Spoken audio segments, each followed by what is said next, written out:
Okay, I've got the Mezco 112 Red Hood figure here. Really looking forward to opening up this guy. But before we do, as always, let's take a quick look at the box art here because Mezco puts a little extra love into their box art, which I really appreciate. So obviously on the front here, we got a big portrait of Red Hood. And I really like this because it's obviously Red Hood the character, but it's a big close-up of his, his red hood. So very on the nose, nice big comic book portrait here. Really stands out on the shelf kind of thing. Got the DC logo and got the gold foil Mezco Exclusive badge there. And yeah, unfortunately, this guy was an exclusive, not only to Mezco, but I believe to the New York Comic Con, which they had him there. They did have some online, which is where I picked this guy up.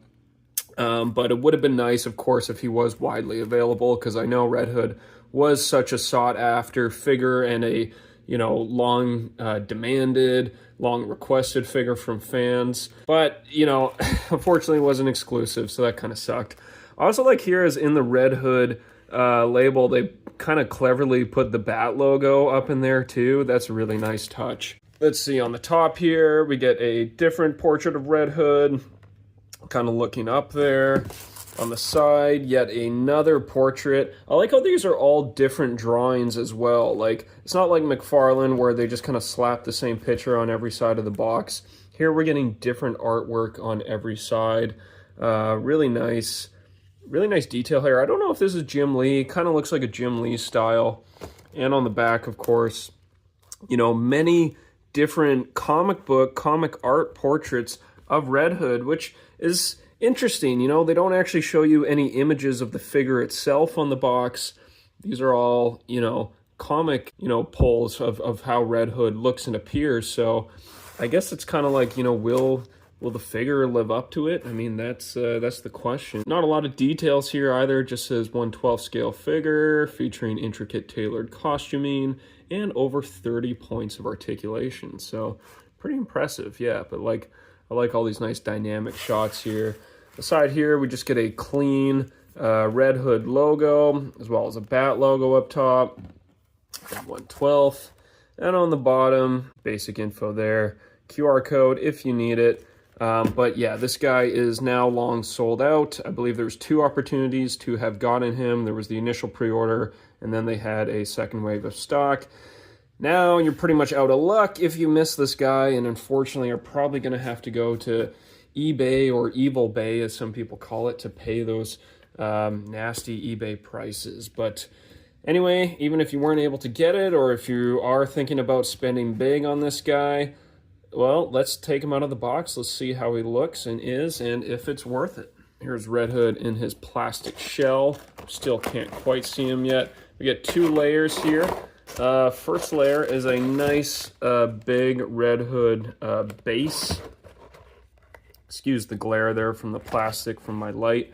You can see all the guns on top. He's got a big rifle, comes with 2 crowbars, kind of a, the zigzaggy blade there. There's the magazines. And then Red Hood himself is in here. So let's take him out. I always like to, underneath the base, Mezco gives these nice, this is like just, some simple Ziploc bags. These are super handy where if you don't want to keep the box, although I probably will because the box is so beautiful, you can keep all your accessories together in this nice Ziploc bag. You can even write something here for what character it's for. These are super handy, really collector friendly. All right, so here's an up close look at Red Hood out of the box here. Very cool, nice looking figure. I put his pistols in his holster here too. Yeah, the use of cloth goods here is really nice. And this is almost like the perfect figure for Mezco to make. Like, I mean, if you aren't familiar with Mezco, they use a lot of cloth goods. But always, of course, the worry with cloth goods is that, they don't really fit the figures that well, especially in size. In this scale, I mean, it can be hard to tailor the cloth goods to the proportions of the figure. The worry is that it can look too bulky or, oversized. And that's why usually, you know, plastic sculpt is better. But with a figure like Red Hood, you know, he has kind of the shorter, short sleeve leather jacket, and this fits nicely. And then also, even the inside here, this like Kevlar, you know, kind of outfit he has, there's all fabric cloth goods there. Going down his pants too, these are all cloth goods, like cloth straps for the holsters too, and for his knee pads around here. So, you know, you don't see any pins, everything's hidden underneath, but it's all tailored really well. There is a bit of a seam down straight his butt there, which is a bit noticeable, but you're really not going to be looking at the backside of this figure much, at least on the shelf. The boots are sculpted, so these are plastic straps, and his belt is plastic as well. Besides that though, all the other straps are kind of like these elastic band kind of straps, but it really looks good, and it's a smart use of you know, of cloth goods that doesn't look like bad. Like it fits this figure really well. Now, I do kind of wish maybe the leather stood out a bit more like that way. I could probably bend it, you know, a bit. There's no wires or anything. You do get a real like zipper down the inside of the jacket though, which is cool. I mean, you can't zip it up, but it's like a real open zipper there. And yeah, I mean, you can get a good T-pose. You know, it's gonna bunch up a little bit. Like, I'm sure you could take the jacket off, although it is just very tight to his body. I don't think I'm going to. It limits articulation a little bit, the jacket, but not that badly. And he's got a decent ab crunch, but you know, it does cause the cloth to bunch up a little bit if you do bend him forward. Almost looks like he's got a bit of a belly. Let's take a look at that red hood of his though. Like this dome is really nice kind of shiny hot rod red. The line work in the helmet there looks really cool, but that gives you, yeah, he just looks pretty sick. And there's another head sculpt here which we'll take a look at shortly, but really an awesome looking figure. So here's the Mezco Red Hood up beside the McFarlane new 52 Red Hood, so you can see how they compare.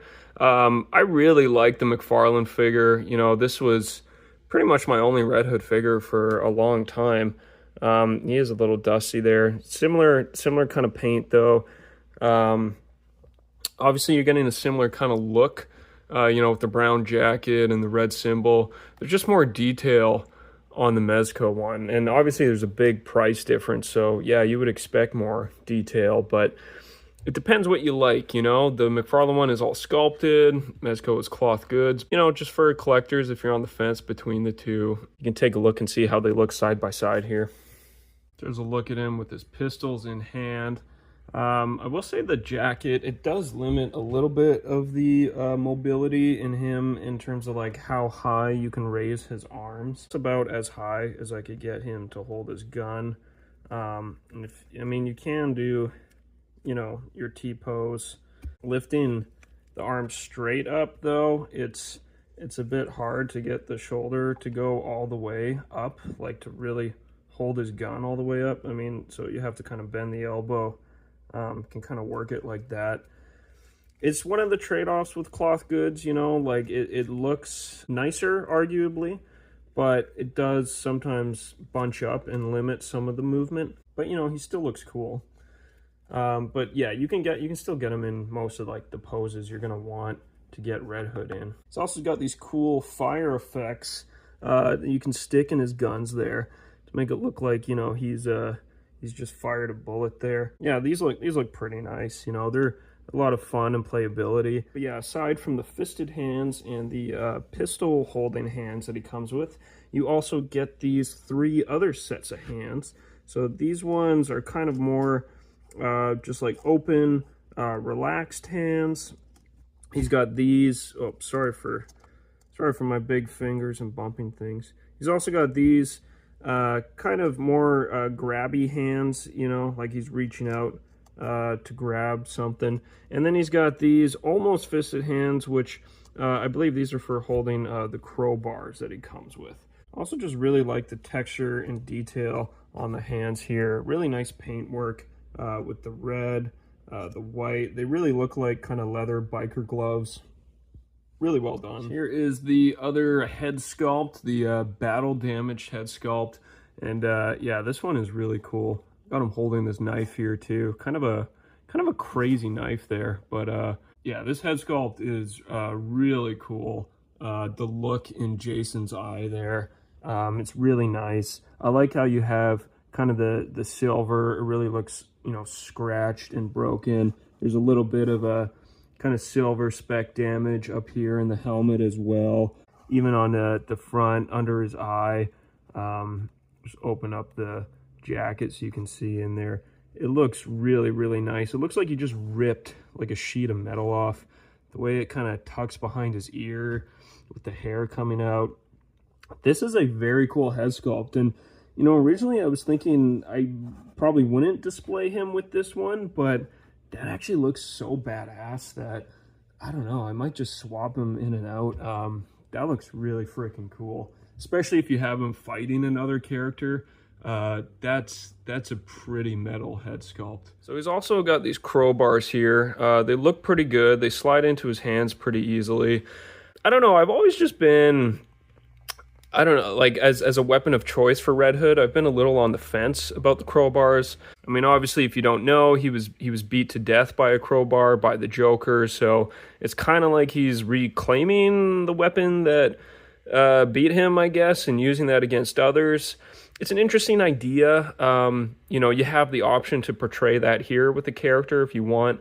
For me personally, it's not my ideal sort of look for Red Hood, but yeah, I mean, I got to admit, he does look pretty cool holding the crowbars pretty menacingly there like that. I think he's just, he's going to walk up and just beat the snot out of you. And lastly, he's got this big rifle here.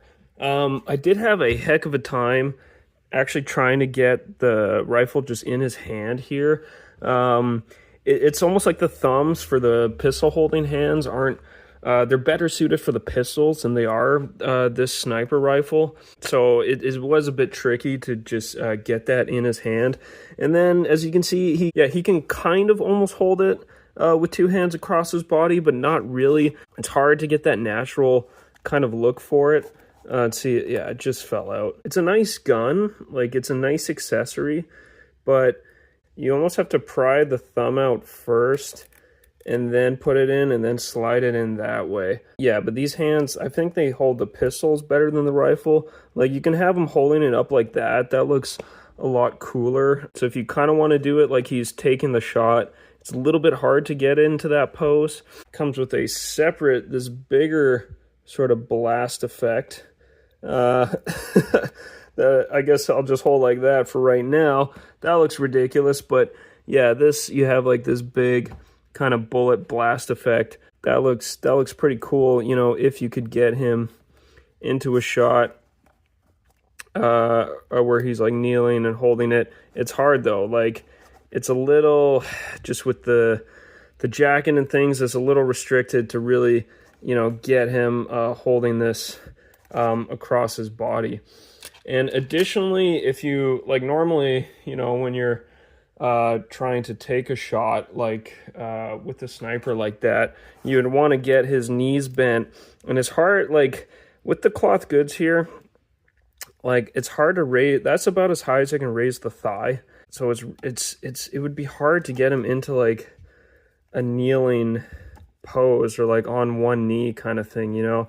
I just think it's a little bit restricted by the fabric. Might have to adjust these kneecaps, even like to stand his leg up straight, like he can't really, you know, at a 90 degrees. So you're gonna have a hard time getting him into that like crouched sniper position. I think he looks much better just with the pistols or the crowbars. Frankly, if they cut the sniper rifle and cut the price down a bit, I probably could have done with that personally. But I mean, it is a nice weapon, and maybe you can find another figure that it fits better into to make use of it that way.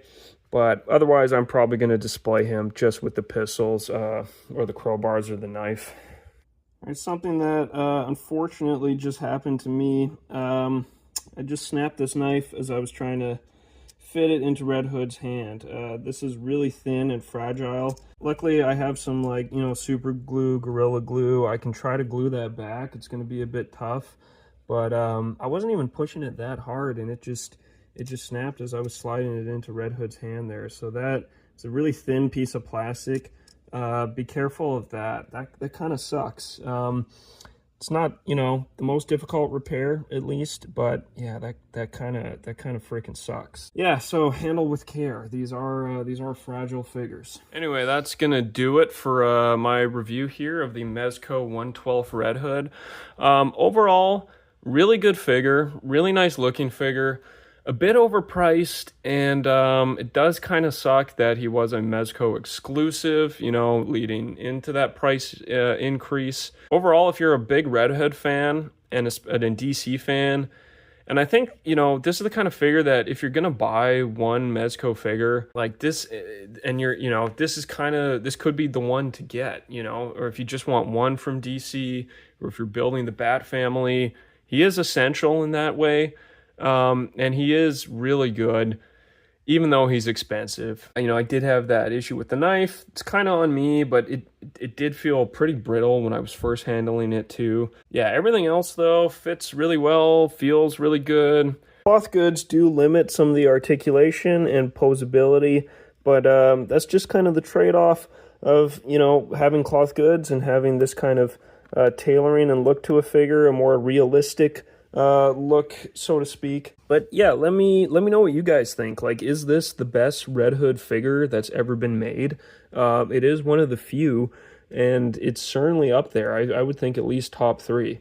Is it worth the money? You know, that's going to be up to you. On the aftermarket, I would say no. Like, don't pay the eBay prices for this. But it is kind of unfortunate that that's the only option if you really want this guy, at least for now. I don't know how often Mezco, if ever, if they reissue stuff. But yeah, that's going to do it for my review of Red Hood here. Let me know what you guys think.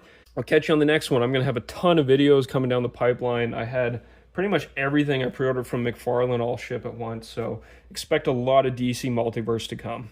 All right, peace out.